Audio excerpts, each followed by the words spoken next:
የብርታት የአንድነት እና የጀግንነት ጥሪ የአዲስ አበባ ባለስልጣናት አሰብን የመያዝ ዘመቻ እንዲከፈት ድንገተኛ ትዕዛዝ ተሰጠ።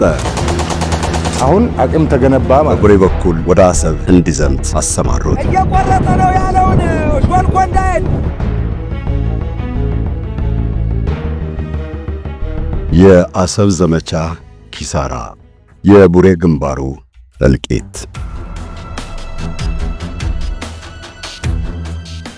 ውድ የሳሎንቱ ቤተሰባችን ይህንን እናካፍሎ ዴምሲ ሪል ስቴት በመሃል ከተማ ለቡ መብራት ኃይል የተንጣለለ መንደር እየገነባ ነው። ለውስን ቤቶች ደግሞ ቅናሽ አዘጋጅቷል። ሙሉ በሙሉ በኢትዮጵያ ብር በተዘጋጀ ውል ይዋዋላሉ። በካሬ 78000 ብር ብቻ ነው የሚከፈለው። ዴምሲ ሪል ስቴት በቅናሽ ዋጋ ጥራታቸውን የጠበቁ ቤቶችን በተለያየ የካሬ አማራጭ አቅርቧል። ሊኖሩበት ቢፈልጉ ሰላማዊ መንደር፣ ሊያከራዩት ቢነሱ ጥሩ ገቢ የሚያገኙበትና መልሰው ቢሸጡት በደንብ የሚያተርፉበት ሀብት ነው። ከስቱዲዮ እስከ ባለ 4 መኝታ እንደ ምርጫው ተዘጋጅቷል። ለባለ 1 መኝታ 431000፣ ለባለ 2 መኝታ 619000፣ ለባለ 3 መኝታ 870000፣ ለባለ 4 መኝታ 1,180,000 ብር ብቻ ቅድመ ክፍያ ይጠበቅቦታል። የ50 በመቶ የባንክ ብድርም ተመቻችቷል። ይህ ዋጋ ለአጭር ጊዜ ብቻ የሚቆይ ነው። ጭማሪ ከመደረጉ በፊት መተው በካሬ 20,000 ብር ያትርፉ። የስፖርት ማዘውተሪያ፣ የመዋኛ ገንዳና ሰፊ የልጆች መጫወቻ ይዘጋጃል። የኤሌክትሪክ መኪና ቻርጅ ማድረጊያና ሰፊ የማቆሚያ ስፍራም ይኖራል። የንግድ ሱቆችም ከ28.3 እስከ 900 ካሬ ይገነባሉ። 8 በመቶ ወይም 10 በመቶ ቅድመ ክፍያ ብቻ ነው የሚጠየቁት። በተጨማሪም እንዳከፋፈሎ ከ8 እስከ 30 ከመቶ ቅናሽ ይደረግሎታል። ፈጥነው ይደውሉ። 0910 21 61 40 ላይ እንገኛለን። ዴምሲ ሪል ስቴት በ1992 በምዕራብ ባድመ እንደዚሁም በማዕከላዊ ዛላምበሳና ኦሮና ግንባር የኢትዮጵያ መከላከያ ስኬታማ ዘመቻ አካሂዷል። ባድመን ከለቀቅ ፀሐይ ጠልቃለች ማለት ነው በሚል ፉከራ ያበጠውና ለ2 ዓመታት ጠንካራ ምሽግ ገንብቶ የተዋጋው የሻዕቢያ ሰራዊት በከባዱ ተመታ። የኢትዮጵያ መከላከያ ወደ ኤርትራ ዘልቆ ገብቶ ተሰኔና ባረንቱን የመሳሰሉ ከተሞችን ከመያዝ ባሻገር ለአስመራ 100 ኪሎ ሜትር ርቀት ላይ አረፈ። በድንገት ግን ሰራዊቱ ውጊያውን አቆሞ እንዲመለስ የሚያሳስብ ቀጭን ትዕዛዝ ያዘለች መልእክት የኢሳያስ አፈወርቂና የሻዕቢያን መንግስት ህልውና ታደገች። በፈንጂ የታጠረ መሬት ተረማምዶና ጠንካራ ምሽግ ደረባምሶ ወደ ኤርትራ በመዝለቅ የሻዕቢያን ሰራዊት ያርበደበደው የኢትዮጵያ መከላከያ አስመራና ምጽዋ ለመድረስ የሚያገደው አንዳች ኃይል ባይኖርም ወታደራዊው ትዕዛዝ መከበር ነበረበትና የበላዩን ቃል ተቀብሎ አፈገፈገ። የተወረረ መሬቱን አስለቅቆ ወደ ባድመ በድል የተመለሰውን ይህን ሰራዊት የበላይ አለቆቹ በቡሬ በኩል ወደ አሰብ እንዲዘምት አሰማሩት። አሰብን ለመያዝ ወደ ቡሬ የዘመተው ኃይል በበርካታ ግንባር ያሸነፈውን ሻዕቢያ እንደተገመተው መቅጣት አልቻለም። አሰብንም አልያዘም። በአክሱም ከተማ ተሰባስበው የሻዕቢያን ወረራ ለመቀልበስ ሊደረግ የሚገባውን የኢትዮጵያ መከላከያ የአጸፋ ጥቃት እቅድ የነደፉት ወታደራዊ መኮንኖች በደንብ አውጥተውና አውርደው የደረሱበት ድምዳሜ በትግራይ በኩል ብቻ በሁሉም ግንባር ውጊያ እንዲደረግ ነበር። ይህም ውጤታማ ሆኖ ባድመ፣ ጾረናና ዛላምበሳ ላይ ድል ተመዘገበ።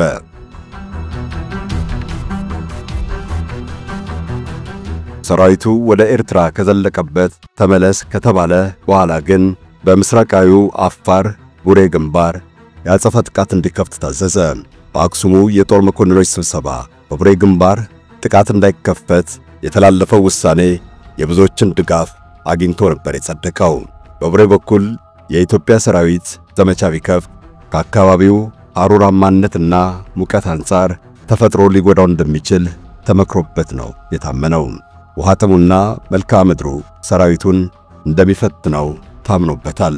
ይሁን እንጂ በግንባር የተሰለፉ መኮንኖች መክረው የተስማሙበትን ይህን ድምዳሜ ሽረው ባልተጠበቀ መልኩ በቡሬ ግንባር ጥቃት እንዲከፍቱ የአዲስ አበባ ባለስልጣናት አዘዙ። ይህ ጦርነቱ ሲጀመር በተሳሳተ ዕቅድ ተመርቶ በጾረና ግንባር ካጋጠመው ኪሳራ ቀጥሎ የኢትዮጵያን ጦር ጎድቶታል። ጸሐፊው አብይ ሰይድ እንደሚዘክረው። ጤና ይስጥልን ውድ የሳሎን ቤተሰቦች፣ አዲስ አበባ ተቀምጠው የሚያዙት የዚያን ጊዜው መንግስት ባለስልጣናት በተሳሳተ ስሌት በቡሬ ግንባር ግፋ በል ብለው ጦሩን እንዴት ዋጋ እንዳስከፈሉት ዛሬ እንፈትሻለን። በዛሬው ተረካችን በኢትዮ ኤርትራ ጦርነት ወቅት አሰብን ለመያዝ በቡሬ ግንባር የተከፈተው ዘመቻ እንደምን ሳይሳካ እንደቀረ እናጠያይቃለን።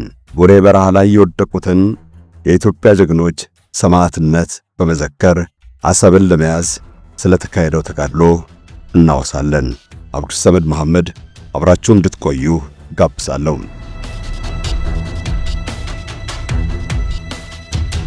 በ1968 ህወሓትን የተቀላቀሉት ሌተናል ጄኔራል ዮሐንስ ገብረ መስቀል በቅርቡ ባሳተሙት አዙሪት ኢትዮጵያና ጦርነት ፍቺ የሚያስፈልገው ጋብቻ በተባለ ዳጎስ ያለ መጽሐፋቸው የአሰብን ወደብ ለመያዝ በቡሬ ግንባር ለተካሄደው ውጊያ አሳዛኝ ፍጻሜ ከትበዋል። ግንቦት 4 1990 ሻዕቢያ በሜካናይዝድ የታገዘ 2 ኮር ጠንካራ ሰራዊት አዝምቶ ባድመን ሲወር በቦታው እንደነበሩ ይተርካሉ። ወረራው ሊፈጸም ቋፍ ላይ መሆኑን ቀድመው ሪፖርት ቢያደርጉም የኢትዮጵያ ባለስልጣናት ግን በኤርትራ ሹማምንት ማዘናጊያ ፍጹም ተታለው የሳቸውና የጓዶቻቸውን ውትወታ አልሰሙም። ከዚህ ሁሉ በላይ ደግሞ ወረራውን ለመቀልበስ የተካሄደው ውጊያ በበሰለ ወታደራዊ ዕውቀትና በብቃት አለመመራቱን በግልጽ አስፍረዋል። በወቅቱ ኢትዮጵያ በባድመ በስተምዕራብ ብታጠቃ እንደሚሻል እሳቸውና ሌሎች ግንባር ላይ ያሉ መኮንኖች ምክር ቢያቀርቡም የዚያን ጊዜዎቹ የጦር አዛዦችና የሀገር መሪዎች ግን በጾረና ግንባር ዋናው የአጸፋ ጥቃት እንዲከፈት ማዘዛቸውን ሌተናል ጄኔራል ዮሐንስ ያስታውሳሉ።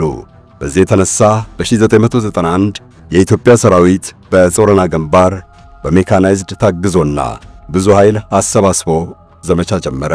ሆኖም እግሪ መሃል በሚባል ጠባብ ሸለቆ ለማለፍ ሲሞክር ምሽግ ሰርቶ መድፍና ታንክ ጠምዶ ለሚጠባበቀው የሻዕቢያ ኃይል በመጋለጡ ከባድ ጉዳት ደረሰበት። ዘመቻውም ከሸፈ። ከዚህ ኪሳራ ያልተማሩት የጦር አዛዦች በ1992 በተካሄደው ዋናው የአጸፋ ጥቃት ዘመቻ ወቅትም በቡሬ ግንባር ውጊያ እንዲደረግ ማዘዛቸውን ይዘረዝራሉ። በግንባር የነበሩ የጦር መኮንኖች አሩር በሆነው የቡሬ ግንባር ከመዋጋት ይልቅ ከለላ ባለው የባድመ ዛላምበሳና ጾረና ግንባር መዋጋቱ የተሻለ መሆኑን መከሩ። በእነዚህ አካባቢዎች የኢትዮጵያ ጦር ጥሩ ግስጋሴ አድርጎ ከኤርትራ ሰፊ መሬት ያዘ። ውጊያው ግን በበላይ አካላት ትዕዛዝ ተቋረጠ።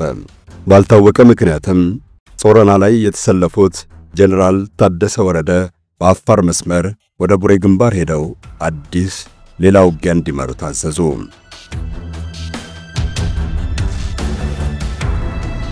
ዋናው ግቡ የቡሬን ምሽግ ሰብሮ አሰብን መያዝ ነው በተባለው በዚህ ውጊያ ጄኔራል ታደሰ ወረደ የሚያዙት 7 ክፍለ ጦር ተሰልፎ እየተፈራረቀ ውጊያ ከፈተ።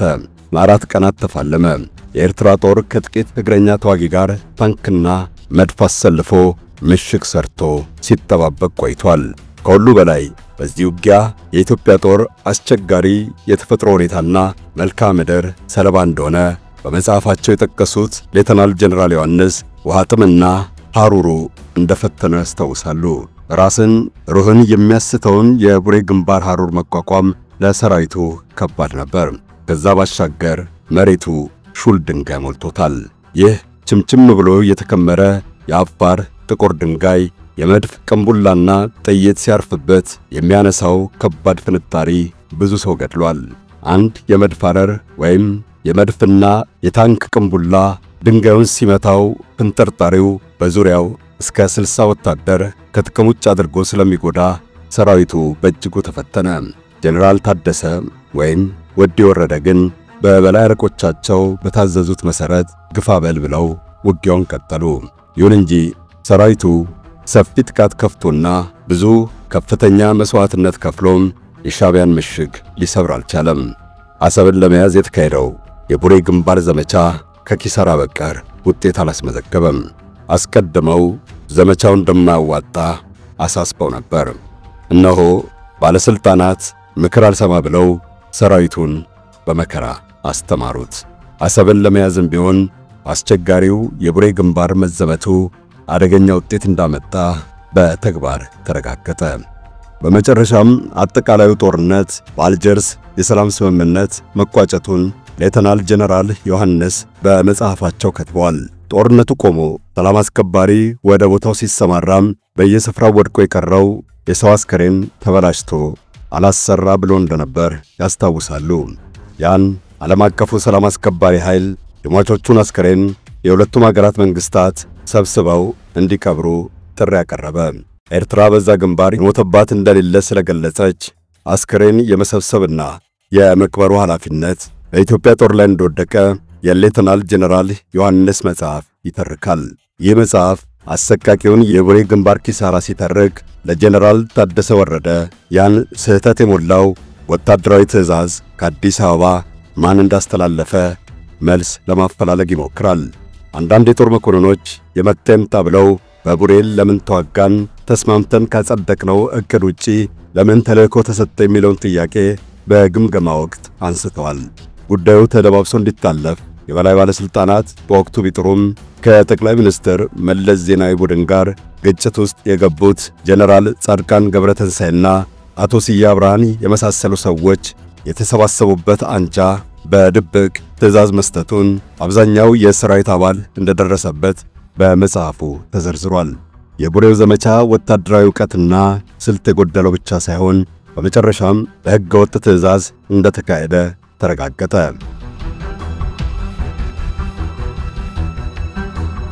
ይህ የታሪክ እውነት ከተፈጠረ ከ25 ዓመታት በኋላ እነሆ ዛሬ በአሰብ ግንባር ሌላ ዙር ጦርነት ሊካሄድ ከጫፍ እንደደረሰ ብዙዎች ይጠረጥራሉ። ጠቅላይ ሚኒስትር አብይ አህመድም ሆኑ የጦር ኃይሉ ኤታ ማዦር ሹም ፊልድ ማርሻል ብርሃኑ ጁላ በያኔው ውጊያ የተካፈሉና ሁኔታውን በቅርብ የተመለከቱ ናቸው። ከሰሞኑ በኢትዮጵያና በኤርትራ ባለስልጣናት መካከል የሚደረገው የቃላት ልውውጥ ተባብሶና ውጥረቱ አይሎ አሰብ ዋና የጦርነት ማዕከል ከሆነ የቡሬ ግንባር ኪሳራ እንዳይደገም የሚያደርግ እቅድ ሊነደፍ እንደሚገባ ብዙዎች ይገምታሉ። የአዙሪት መጽሐፍ ደራሲ ሌተናል ጀነራል ዮሐንስ በናቅፋ ምሽግ ከሻዕቢያ ጎን ሆኖ ደርግን የተዋጋው የህወሓት ቡድን አባል ነበሩ። ከዛ ወዲህ ህወሓት ባካሄደው ተደጋጋሚ ዘመቻም ተሳትፏል። በ1990ዎቹ መጀመሪያ የተካሄደውን የኢትዮ ኤርትራ ጦርነት ጨምሮ በቅርብ ጊዜ እስከታየው የሰሜን እልቂት ተሳትፏል። እናም ይህን ሁሉ በማየታቸውም ሌተናል ጀነራል ዮሐንስ ኢትዮጵያ ከጦርነት ልትፋታ እንደሚገባ ያሳስባሉ። በኢትዮ ኤርትራ ጦርነት ግንባር ገብተው ሰራዊት የመሩ እሳቸውና አንዳንድ መኮንኖች ዘመቻው በስተምዕራብ በኩል በባድመ ቢቀጥል ኖሮ በአነስተኛ መስዋዕትነት በአጭር ጊዜ የተሟላ ውጤት ያመጣ እንደነበር ያኔ መክረዋል። ይህን ምክር ወደ ጎን ብለው ጀነራል ጻድቃን በጾረና ግንባር በቅድሚያ ውጊያ እንዲከፈት አዘዙ። ይህ ዘመቻ ግን ጦሩን ለኪሳራ በመዳረግ ነው የተጠናቀቀው። ሻዕቢያ በወረራቸው አካባቢዎች ጠንካራ ምሽግ ገንብቶ በፈንጂ አጥሮና በሜካናይዝድ የታገዘ ጦር አሰልፎ ነው የተቀመጠው። በተለይ በጾረና ግንባር በኩል መፈናፈኛ የሌለውን ጠባቡን የግሪ መኻል ሸለቆን አጥሮ ያዘ። በዚህ ሸለቆ በኩል አልፎ የጾረናን ምሽግ ሰብሮ ሻዕቢያን ወደ አስመራ መመለስ የማይታሰብ ነው፣ ራስን በራስ የማጥፋት ዘመቻ እንጂ። ይህን በግንባር ያሉት የጦር መኮንኖች ሁሉ አሳምረው ያውቃሉ። ኢትዮጵያ የአጸፋ ጥቃት መክፈት ያለባት በምዕራብ በኩል ከባድመ በስተግራ ወደ አጋዲሎ ባለው አቅጣጫ ነው የሚል ጽኑ እምነት ነው ብዙዎቹ መኮንኖች የነበራቸው። ይህን ሐሳብም ለበላይ አዛዦቻቸው አካፍለዋል። አቶ መለስ ዜናዊ ለሚመሩትና በጦርነቱ ሳቢያ ለተቋቋመው ማዕከላዊ ጊዜያዊ የማዘዣ ጣቢያ የቀረበው የጦር ዕቅድ ግን ፍጹም የተቃረነ ሆነ። ጀነራል ጻድቃን ያቀረቡት የጦር ዕቅድ ጾረናን ማዕከላዊ ግንባር በማድረግ በምስራቅና በምዕራብ አቅጣጫ የማደናገሪያ ውጊያ መክፈት ሆነ። በጾረና በኩል ሰብሮ መግባትን ያማከለ ስልት ያዘ ነው። ጾረና ለአስመራ ግስጋሴ ቅርብ ስለሆነ የአየር ሽፋን ለመስጠት ምቹ ነው የሚል ነው የቀረበው ሐሳብ። ይህ ያለ ዕውቀት የተነደፈ የውጊያ ዕቅድ መሆኑን ሌተናል ጀነራል ዮሐንስ ዘርዝረዋል።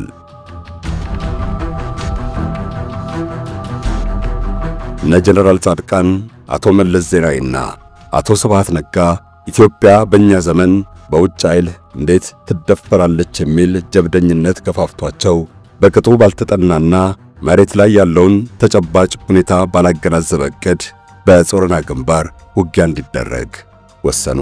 በወርሃ ሰኔ 1990 በምስራቅና በምዕራብ አቅጣጫ የማደናገሪያ ውጊያ እንዲከፈት ታዘዘ። ሌተናል ጀነራል ዮሐንስ በነበሩበት በምዕራብ አቅጣጫ በተጠና መንገድ በፈንጂ የታጠሩ ወረዳዎች ታልፈው የባድመ ሜዳማ አካባቢ በቁጥጥር ስር ዋለ። የሻዕቢያ ጦር ለዓመታት እንደሚዋጋበት ያሰበውን ምሽግ ተነጥቆ ተበታተነ። ወደ ኋላ ፈግፍጎ መረብ ዳርቻ ምሽግ ለመቆፈር ተገደደ። የሻዕቢያ ኃይል ሙሉ ለሙሉ ወደ ባረንቱ ሸለቆ አፈገፈገ። ይህ የውጊያ ስልት ውጤታማ ቢሆንም የበላይ አለቆች እነ ጀነራል ጻድቃን ማለት ነው አቁሙ የሚል ትዕዛዝ አስተላለፉ። ዋናው ውጊያ በጾረና ግንባር በኩል መካሄድ አለበት ባሉት መሰረት ራሳቸው ጀነራል ጻድቃን ቅርብ ነው ባሉት አካባቢ ጠንካራ የአርማታ ምሽግ አሰሩ። ውጊያውንም መምራት ጀመሩ። በከፍተኛ ሜካናይዝድ ኃይል የታጀበ ጦር ወደ ጾረና ግንባር ገባ። እግሪ መኻል ወደ ተባለ ጠባብ ሸለቆም ዘለቀ። ሆኖም የኢትዮጵያ ጦር ፍጹም ለሻዕቢያ መድፍና ጸረ ታንክ ነው የተጋለጠው። መፈናፈኛ በሌለው በዚህ ጠባብ ቦታ በርካታ የወገን ወታደር አለቀ። ለረጅም ጊዜ ውጊያ ያገለግላል ተብሎ የታሰበው የሜካናይዝድ ጦር መሳሪያም ወደመ። ኢትዮጵያ በጾረና ግንባር በጥቂት ሰዓታት ከባድ ሽንፈት ደረሰባት። እነ ጀነራል ጻድቃን ባወጡት የተሳሳተ ዕቅድ ካልተመራ ብለው ጦሩን ዋጋ አስከፈሉት። ከጾረና ግንባር ከሻዕቢያ መድፍና ዳፍኔ ለማምለጥ የተበተነው ጦር አቅጣጫውን በማያውቀው መንገድ ነጎደ። በየጫካውና በየገደሉ እየተሽለከለከ ደብረ ብርሃን እስኪደርስ ያለበትን ማወቅ አልቻለም። ኢትዮጵያ በቂ ዝግጅት ሳታደርግ የተከፈተባትን ጦርነት ለመመከት በመጀመሪያው ዓመት በብዙ ትግልና ጥረት ነው ቁሳቁስ ያሰባሰበችው። ይህ እየታወቀ እነ ጀነራል ጻድቃን በደመ ነፍስ በመሩት ውጊያ ኢትዮጵያ በጾረና ግንባር በታሪክ የሚመዘገብ ከባድ ሽንፈት ገጠማት።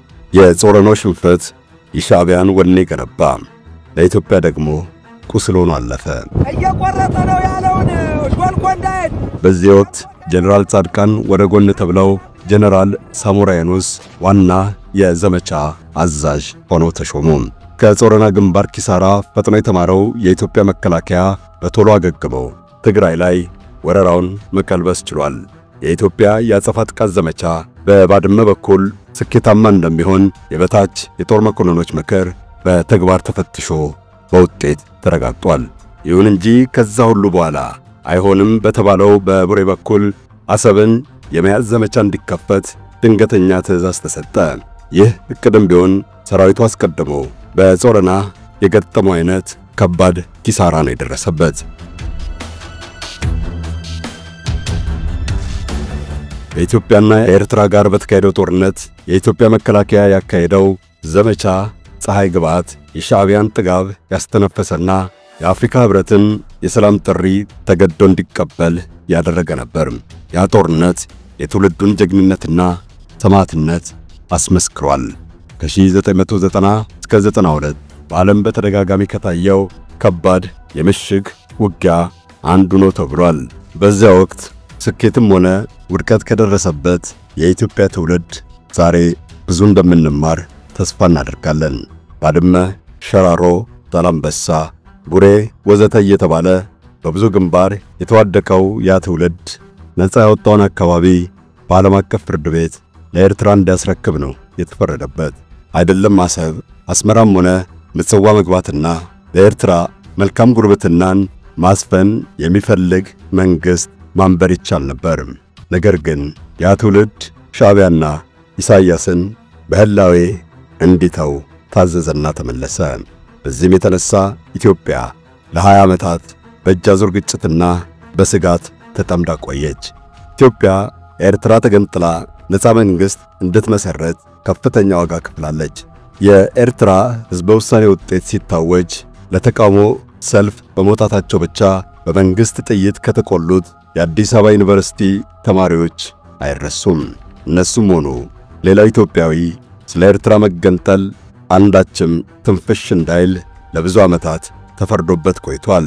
የባህር በር እንዲኖራት የጠየቁ ዜጎች ሁሉ ተስፋፊና ወራሪ እየተባሉ በመንግስት ጫና ተደርጎባቸዋል። ኢትዮጵያውያን አገራቸው የባህር በር ብትከለከል እንኳ በዓለም አቀፉ ሕግ መሠረት የአሰብን ወደብ ለመጠቀም ማንም እንደማይከለክላት ጽኑ እምነት ነበራቸው። ይሁን እንጂ ሻዕቢያና ኢሳያስ በተከተሉት ምቀኝነት የሞላው ፖለቲካ የተነሳ ኢትዮጵያ የጅቡቲ ደጅ ጠኚ ሆና አረፈችው። ይህን ኢፍትሐዊነት መለወጥ የሚቻለው አሁን ባለው የዓለምና የአፍሪካ ቀንድ ተጨባጭ ሁኔታ በመፈተሽ ነው። ይህ የአሁኑ ትውልድ ትልቅ የቤት ሥራ ነው። የባህር በር ለማግኘት ጥያቄ ለማንሳት ተገቢው ወቅትና አቅም ላይ አገራችን ደርሳለች ወይ ከሚለው ጥያቄ ጀምሮ የቀደመው ትውልድ የፈጸመውን አክሳሪ የፖለቲካ ስልት ላለመድገም መጠንቀቅ ይገባል። ኢትዮጵያ በሰላማዊና በሕጋዊ መንገድ አሰብን ማግኘት እንደምትችል ብዙ አስረጅ ማቅረብ ይቻላል። ዘመቻ አሰብ እያሉ የጦርነት ነጋሪት ከመጎሰም ወጥቶ ሕጋዊውን መንገድ ማሰስ የግድ ነው። ከዚህ ውጪ ኢትዮጵያ ከኤርትራ ጋር ወደ ጦርነት ከገባች እንደቀደመው ጊዜ በቡሬ ግንባር ብቻ ተወስኖ ላይቆም ይችላል። ቀጠናዊ ቀውስ አስከትሎ ተያይዞ መውደቅ እንዳያበጣ የአሁኑ ትውልድ መንቃት አለበት። ፈጣሪ አገራችንንና ዓለማችንን ሰላም ያድርግልን። አሜን።